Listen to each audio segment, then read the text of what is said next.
All right, welcome back to One Track Minds. My name is Matt, and I'm here with Devin. And Hello. every week, more or less, we talk about a song in the context of the album and the bands as a whole, and with a focus on emo, post-hardcore, hardcore music. And today we are talking about "Don't Ever Tell Locke What He Can't Do" by Moneen from the album The Red Tree. And throw it back against the wall, and you ask me how. Picked for our July of Canadian music. Yeah, this is our first week trying something a little bit different, doing a theme. So we're going all Canada this month, which for me is a bit of a struggle, and I feel like for Devin is very exciting. I don't know. I mean, it's all. I think you know a lot more than you think if you sat down and listed the bands. But Possibly, yeah. So Moneen, maybe we'll see. We'll find out when I start to struggle with the next pick. But Moneen is a Canadian pop punk emo band, at least in my opinion, from Brampton, Ontario. And I'd love to hear. It sounded like you had a relationship with Moneen when I mentioned them, and you said you were going to pick them as well. So what is your relationship with Moneen? yeah, I mean, back in the early 2000s, this was like one of the. I feel like very like a high impact band on people, but it might only have been in our area. I don't actually know if this is like how far Moneen's influence has spread. So I know that as a band from pretty local to us, like right in our area, I was very familiar with them, but not so much this album because by 2006 I kind of got out of this type of music a little bit. So I'm super familiar with their previous album, especially that song. Are you really happy with who you are right now, or whatever? That song is probably the one that I have the most experience with. And if asked, do you like Moneen? I would say yes, primarily based on that song. You said you wanted, you said you needed. What you don't know is Kind of my first time listening to the Red Tree attentively. I've probably heard it in the background. I do think of you when I think of the band for some reason, which is weird. And I think it has maybe because you kind of look like the guy from the band. Yeah, that's funny because I didn't really have much of a relationship with Moneen. Like I knew the name of the band, and I think I received a couple. I won like a prize pack of like records from absolutepunk.net for like signing up a bunch of people that I think never even went back to the website. I just got them to sign up and then whatever, but I got all these CDs and Moneen was one of them, but I don't think I ever listened to it. And I became aware of the band in like 2016 or 2017. Oh So it was wow. a little bit for me, like I came at them at a much later date. And I think the Red Tree is, in my opinion, a superior record. I think it's their best record. I don't think that I've listened to even the earlier stuff like in recent times enough, and this is my first time kind of with this one. Like I said, it's I don't know. Like so what was your thinking for choosing the title or the first track? Sorry. This is just like bread and butter Matt music right here. This is like inspirational, motivational. Like if I were to describe my personality, Devin, it would be I was just thinking about this. Have you ever seen Parks and Rec? Mm-hmm. I am Chris from Parks and Rec. Like I am like extremely positive with like occasional dips into like deep depressions, but like for the most part extremely positive. And this song is so motivational and so exciting, and it's catchy and it's poppy and it's got like all the pop punk elements that I have always loved in this genre. So for me it like hit me immediately when I heard it 5 or 6 years ago.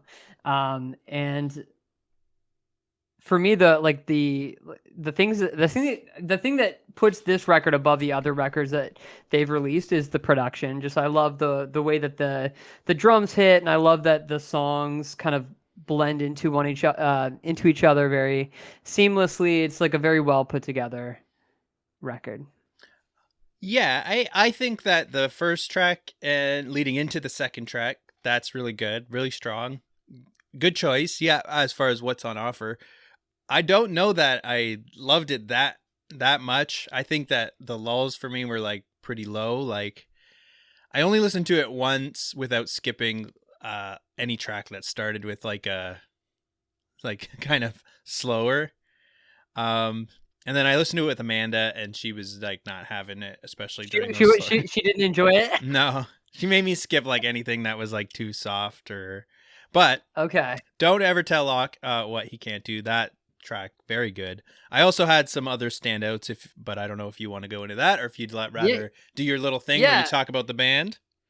Well, sure. I mean, we can. They were formed in 1999 after the dissolution of another band called Perfectly Normal, which I was not able to find any information about at all. I YouTubed them, basically. That's the extent of my my research. They did make a documentary for this album that I also could not find at all.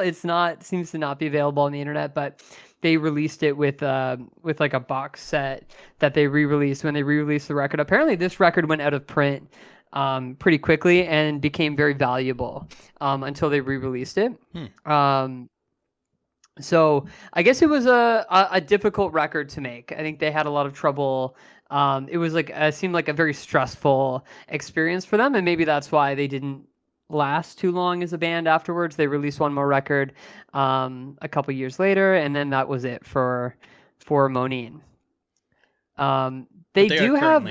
They're currently touring, right? They're back together, and they are about to go on tour with Sparta.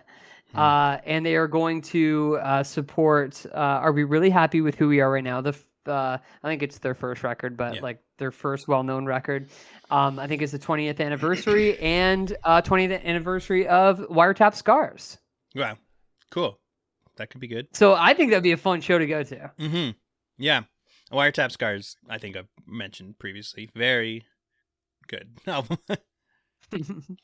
Yeah. What other songs stood out to you? Yeah, that's what I was gonna say. So I would say there's one, The Frightening Reality of the Fact That We All Have to Grow Up and Settle Down One Day. One day soon, backed against the wall in time to realize. I love these song titles. They're awful. Yeah, they're I think I do like it though, and I think like they went away from it in their third album. I feel like you just like stick with it. If you commit to a bit, I feel like you just keep going. Yeah. I think that's the only one that stands out. Like I looked at the title. I think what you said as a positive for the album, where it kind of just blends together and it's very cohesive. Yeah. Kind of lent me to like a full listen without even realizing like what was happening. Like you stop paying attention for a second and then it's a new song and you don't really realize. So it was hard for me to pick out certain tracks. Yeah, I would say The Day No One Needed to Know is one that stands out, but you're right. Like a lot of them do kind of blend into one another and seem to be like thematically entwined. Like they're all you know. It's kind of dark. Like a lot of them are about death. Yeah. Yeah, suicide is a pretty like what's the word, like flippantly discussed. So especially in that last song, which is probably my least favorite song. I thought that was like a very interesting choice to like for me like that first song is so inspirational and exciting, and then you get to the last song and it's like kill yourself and I'm like yeah, what? And there's kind of hints throughout, I think, of that type of darkness, but like what you said, it starts off so positive and aggressive, and I really like the first two songs. So I think that like it sets the tone, and then it doesn't live up to it going forward. So that kind of killed my enjoyment a little bit of further tracks. But as far as One Track Minds or 1TM .com, that's not a place, goes, I think the track you selected was probably the best one. I have like a lot of the first track on an album. I feel like, I don't know if we've discussed this, but like it's a very important decision to make, and I feel like some albums live and die by like the first track. And this one I think is a really good example of that. Only I feel like it doesn't live up to it all the way through. Personally, Yeah. not my favorite album.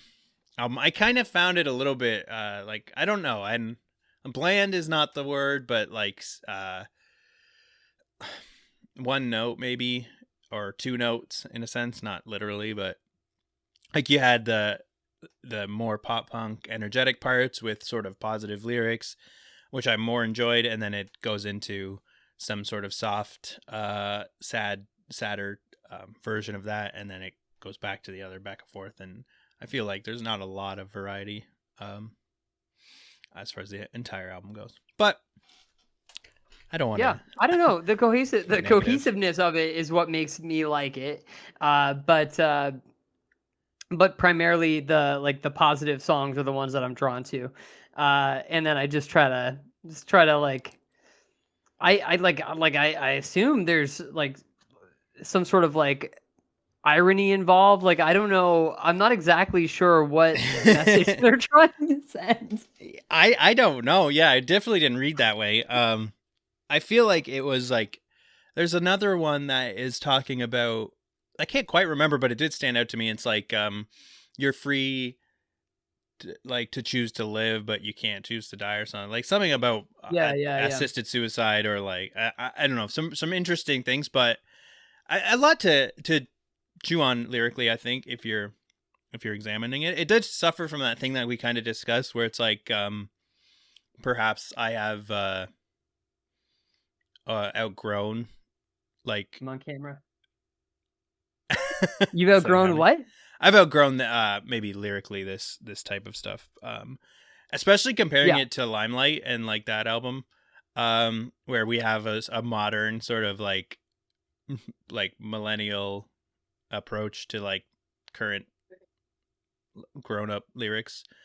I feel like it kind of suffers a little bit, and there's some parts that I think are, this is not intended to be like insulting or anything, but it feels like they listened to bands maybe like Taking Back Sunday and took things directly from that as inspiration, and just like having like a catalog of emo in my head, I kind of could pick out a few things where it's like, I wonder if that's like a direct kind of copying. What's going on? I can hear like some stuff happening in the background. Yeah, I've got my in-laws are here, so they're just kind of like they just got back from Goodwill, and so they're just they're just here. They're just in the background. So just a little ambient noise. No, it's all good. What I wanted to ask you about is Lost. So the name of the song is a reference to the TV show Lost. Have you seen that show at all? Yes, lots. I'm a big fan. Yeah, I knew right away. I told you right away that that's a Lost. Yeah. So you've actually seen it several times, that you're saying? I have, yes.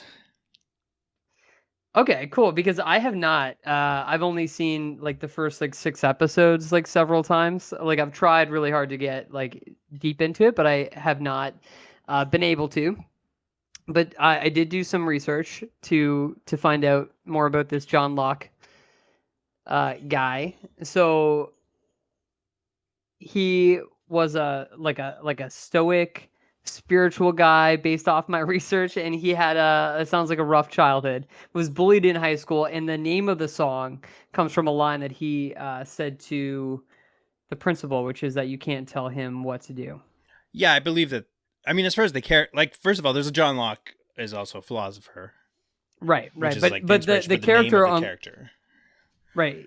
Yeah. But yeah, the character on Lost is he says that a few times. It's kind of his theme, where it's like right, like he has this big thing where it's like, yeah, you can't really. He's like, don't tell me what I can't do. I think he says it a few times in the series. Damn it! Don't tell me what I can't do! Don't tell me what I can't. And he starts in a wheelchair, and then he can walk when he's on the island. So it's like, I don't know. It's a pretty fitting title. It is weird though, because it's pretty culturally relevant in 2006. So naming a song this is kind of weird. What do you mean? Like a currently airing TV show, just like naming your song after that is kind of I can't really think of an equivalent that you could do today, but like like if someone had I don't know, I'm not up with TV, but it is a good show though. Like a succession reference or something like that. Yeah, wouldn't that be kind of strange? Like almost like an advertisement for the show? Yeah, I guess so. But like back in 2006, we were like TV shows were still like big cultural things where everybody was watching. Mm-hmm. So like, you could make a reference like that, and almost everyone would get it, as opposed to now where we're all kind of like siloed in our kind of like fragmented realities. So like we don't like it would be very difficult for me to come up with a TV show that everyone would be able to immediately get, like would know the reference to. Yeah. Yeah, it just maybe cool. like Game of Thrones, I guess. But that was one of the examples I was gonna. I was actually gonna try and use that as an example, and then I realized that time never stops, and that show has been off the air for like 4 or 5 years now. Right. Like if you don't include like the spinoff. Yeah. So like, I don't know. I mean, it's interesting. I can't quite think of an example. Maybe like a reference to Barry, but even then, Barry is done. I love Barry. Yeah, it's a good show, but I'm trying to think of like an equivalent, and I can't really. But it'd be normal to name it after a show that's like been long since canceled. So the title actually holds up a lot better now. I'm just trying to imagine what it would be like to see that like in a current album. But well, I guess is what you're saying is like you don't know that it's going to stand the test of time, where it actually like Lost did stand the test of time. Yeah, there's that for sure. It's like you're just kind of I can't quite articulate what I'm trying to say. I guess it'd be like if someone had a song right now called like No Ho Hank, and you'd be like, okay, that person really likes that show. And it's like that's not quite the intention of a song title, I think. Yeah. Yeah. Well, I was looking up song I was on songmeanings.net, and I was reading the comments, and somebody said, I think this is this has got to do with Lost, and like they were like kind of like connecting it to the show. And then somebody commented and said, yeah, they're like big fans of Lost, but this song has nothing to do with the character. And right. That's not surprising. Yeah. I mean, like a title doesn't have to do.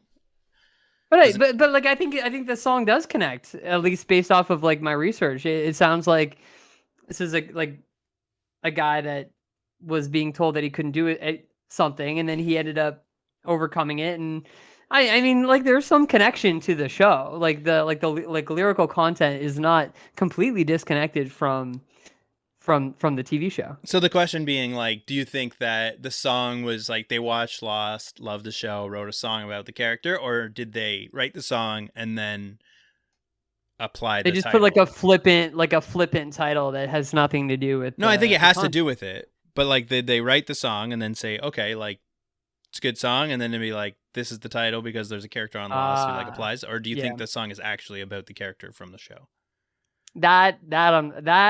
I'm not sure. I would doubt it. I mean, like it's, I who knows? So it's impossible to say, but like it seems more like a universal sort of song, and it's not really specific. If it was inspired by the character, it was made, universal enough to like not be titled that and still completely make sense. So, but great show. I mean, you should season 1 and 2. Can't get much better. I watched season 1 a lot, several times. Yeah, season 1 and then 2. That's where it's at. Did you see this documentary? I did want to ask you when I found out that it existed. No, I did not. Did you? I haven't, but did you know it won a Juno? I did know that. I watched a trailer of it, and it looks interesting. Like it looked like it would have been really good to have seen it because I'm like, I want to watch this so that I can discuss it, and it just seems to be nowhere. I I, feel the I same even was way. like, I was like, oh, I wish that I could have watched this or like have more about this because it's obviously very tied to the record. And I mean, winning a Juno in Canada, I mean, that's a big deal. So for that it is a big specific deal. documentary, I believe it was I, for that I, documentary. yeah, I think it was, and I would have even paid like $3.99 on YouTube to watch it. Mm-hmm. I tried. Well, It's just it's not there. something maybe just for our own education purposes. If you ever find it, just link it to me and we'll watch it. Um, Please. or if anyone else has watched it and wants to give us a summary. Sure, sure. We can add like a segment to the next episode. We'll have Yeah. you just do like a recap of the doc. Yeah, exactly. Vagrant Records. They can you remind me of some of the other? Do you know much about other people they I'm put pulling it out? up right Because I thought that now. they did Dashboard Confessionals, but I'm not sure. Get Up Kids, I believe. Well, their website is like super. Yeah, okay. Alkaline Trio Saves the Day, Dashboard Confessionals. Yeah, so I mean, I'm familiar with this. like some pretty incredible. Yeah, this was a major release. I'm starting to. I wish that like I don't have the insight, and my connections of people I know don't stretch very far. So if this is on YouTube, I would love for someone to comment. If they're familiar with Moneen and they live outside of Canada, I just have no idea how insular this is. Do you have like an idea of how big these guys are or this band is? No, like I think that they're fairly like when I posted that I was doing a Moneen episode, people seem to know who I was talking about. It's So, interesting. Your Census Fail, the anniversary. Oh, the Um, anniversary. but it sounds to me like they went to Dynalone Records for The their next Hold one. So I Steady. don't know. Oh, Dynalone. I don't Yeah, know I if mean, they did. what I was reading from that was that I think that has to do with Alexis on Fire specifically. So I think they went to Dine Alone because it was a split with Alexis on Fire. Right, but I think for their last record, they ended up releasing it on Dynalone. Oh, okay. So I wonder if that's just I don't know much about how the industry works, but once you get to know people, perhaps that's how it went. Because Vagrant to me, Vagrant is kind of big league. Yeah. Like they put out quite significant albums. So, and Dine Alone, I'm not too familiar with. So, I'm actually going to quickly look up. And it might be one of those things where like Dynalone was like the Canadian subsidiary and like Vagrant was the American one. So it could be something like that. They did put out, to be fair, they put out the Get Up Kids, but they put out like the latter day Get Up Kids. So it's like Eudora, the Guild Show, and the Granada Theater live show. Okay. So not like the Get Up Kids records that we truly love. So yeah, Dine Alone Records current like artists that they're releasing it does include Dashboard, so they put them out, and then a lot of bands that feature members of Alexis on Fire, and then a lot of Canadian music. So I think you're probably correct where it was Canadian. I want to talk about quick detour. Yeah, well, sorry. What's sorry, up? no, go ahead. What were you saying? This is like a big detour. So what were you gonna say? Mine was kind of a detour as well. So why don't you start?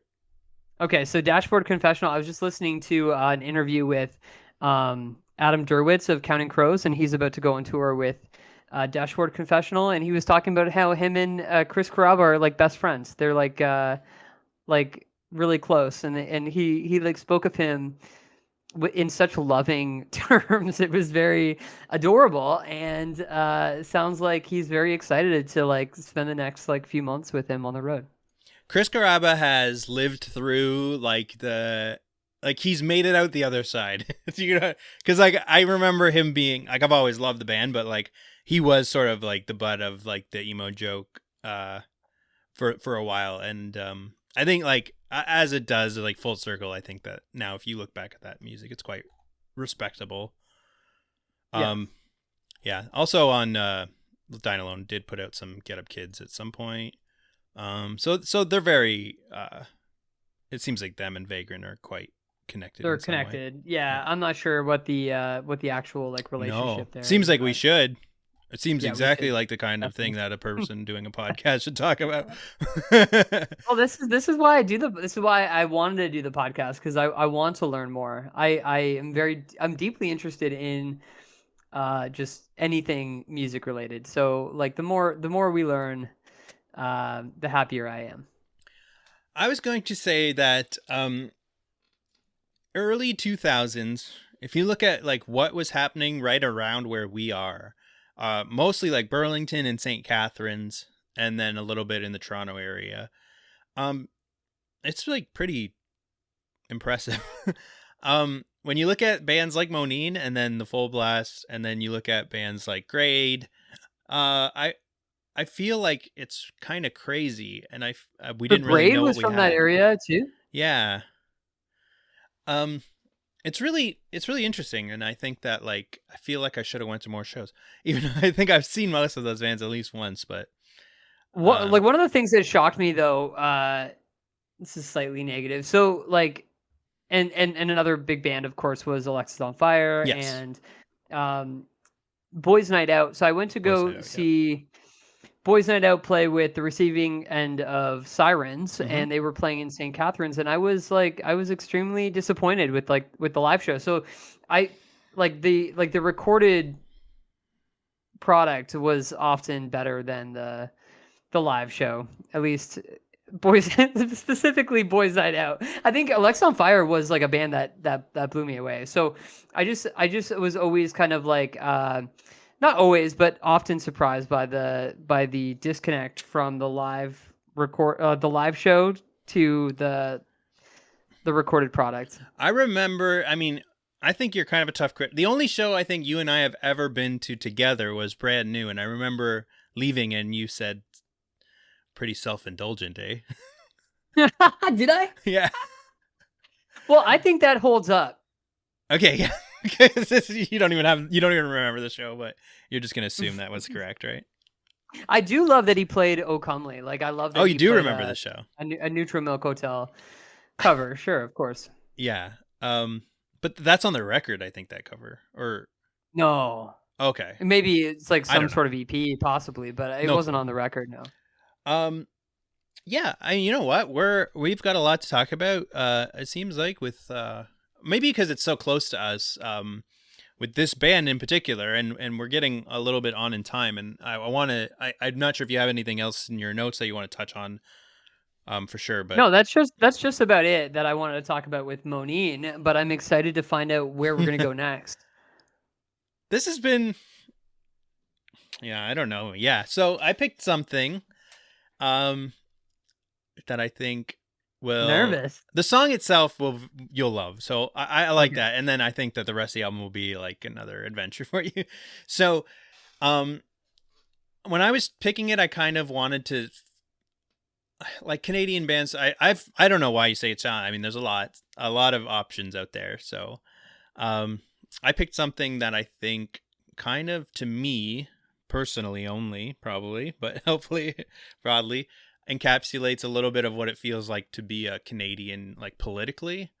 So I've chosen, okay, this is where I'm saying it. The song Gifts off of Less Talk More Rock by Propagandhi. Okay. Familiar? Okay. And there's just content warning for anyone listening. There it's got some reference to like sexuality and like some pretty strong language in that regard. So, but okay. I think the song itself, Gifts, that's kind of where, if you could start there and then work backwards. That's my only advice. But yeah. So this has been us talk about Moneen. How do you Sure. feel? And by the way, I just wanna like make a quick caveat to my Canadian music Oh, okay. hesitancy. Sure.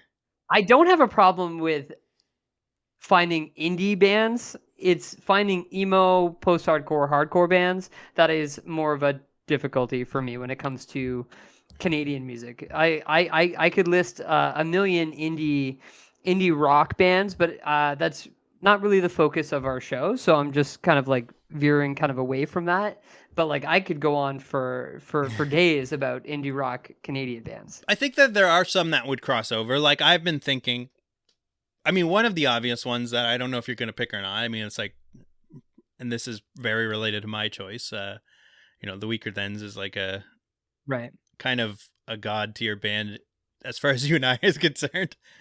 And then, but like bands like the Unicorns, that kind of stuff kind of bridges a gap between like what we would talk about here and kind of the indie rock scene. But I don't know. I mean, I guess now it's like the Full Blast, things like that. It's like there's really no point in talking about it because we've covered Moneen, and that kind of, I feel like, is that whole scene. Yeah. yeah, it's a really good representation of that scene at the time, and I feel like I want people maybe to check out more of that stuff if they're listening and they never heard it, because I don't know, it feels important, at least as far as this very small slice of music history goes. So Yeah, and let's give a quick shout out to Silverstein as well. Yes, a Silverstein. band that was like one of my first Yes. shows. Probably So my that- first show.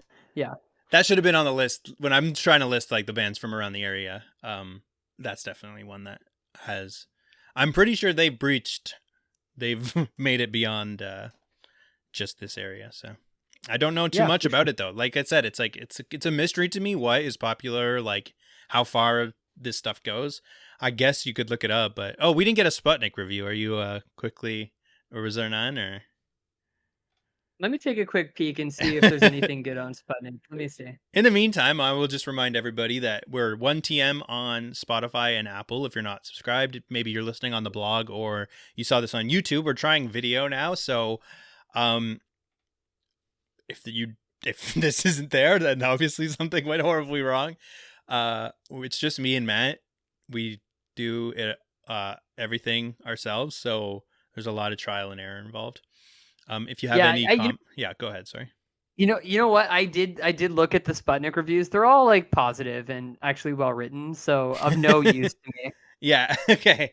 Good. And then One Track Minds podcast@gmail.com if you want to email us. Leave a comment on the YouTube video if this is successfully uploaded there. But from Devin and Matt, I think that's about it. Bye everybody. Goodbye.